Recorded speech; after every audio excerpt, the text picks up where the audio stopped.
السلام علیکم ورحمۃ اللہ وبرکاتہ۔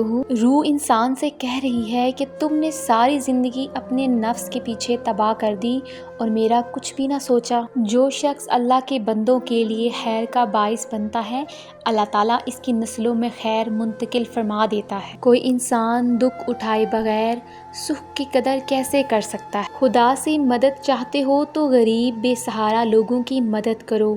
دنیا آرام گاہ نہیں بلکہ امتحان گاہ ہے، بے سہارا لوگوں کا سہارا بنو۔ منزلیں چاہے کتنی ہی اونچی کیوں نہ ہوں، راستے ہمیشہ پیروں کے نیچے ہوتے ہیں۔ لوگ تمہاری راہ میں ہمیشہ پتھر پھینکیں گے، اب یہ تم پر ہے کہ تم ان پتھروں سے کیا بناتے ہو، مشکلات کی دیوار یا کامیابی کا پل۔ کسی کو غلط سمجھنے سے پہلے اس کے حالات سمجھو۔ زبان سے اتنا ہی بولیے جتنا پھر کان سن سکیں۔ دل میں برائی رکھنے سے بہتر ہے کہ ناراضگی ظاہر کر دو۔ کائنات کی سب سے مہنگی چیز احساس ہے، جو دنیا کے ہر انسان کے پاس نہیں ہوتی۔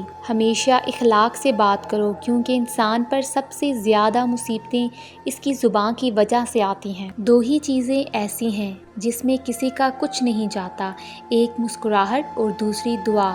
ہمیشہ بانٹتے رہیں۔ وضو سے شکل، قرآن سے عقل اور نماز سے نسل پاک ہوتی ہے۔ جب کانوں کو غیبت سننے کی لت لگ جائے تو چگلی زبان کا چسکا بن جاتی ہے اور کینہ دل کا سکون۔ خوش رہا کرو، اداس رہنے سے مسئلے حل نہیں ہوتے۔ وہ کن فرماتا ہے اور چیزیں ہو جاتی ہیں، گمان سے آگے، بیاں سے باہر۔ انسان چہرہ تو صاف رکھتا ہے جس پر لوگوں کی نظر ہوتی ہے، مگر دل کو صاف نہیں رکھتا جس پر اللہ کی نظر ہوتی ہے۔ حضرت علی علیہ السلام نے فرمایا، زندگی اس طرح بسر کرو کہ دیکھنے والے تمہارے درد کے بجائے تمہارے صبر پہ رشک کریں۔ مولا علی علیہ السلام فرماتے ہیں، پریشانی خاموش رہنے سے کم، صبر کرنے سے ختم اور شکر کرنے سے خوشی میں بدل جاتی ہے۔ اگر کسی کا ظرف آزمانا ہو تو اس کو زیادہ عزت دو، وہ اعلیٰ ظرف ہوا تو آپ کو اور زیادہ عزت دے گا، اور کم ظرف ہوا تو خود کو اعلیٰ سمجھے گا۔ جب ہم کسی کے ساتھ زیادتی کر کے اس کا نقصان کر دیتے ہیں تو شاید ہم بھول جاتے ہیں، مگر وقت کبھی نہیں بھولتا۔ وقت وہی سب کچھ اور کئی دفعہ بڑھا چڑھا کر واپس ہماری جولی میں گرا دیتا ہے۔ اگر آپ کو یہ ویڈیو اچھی لگی ہے تو ویڈیو کو لائک کریں، چینل کو سبسکرائب کریں۔ تو ملتے ہیں اپنی نیکسٹ ویڈیو میں۔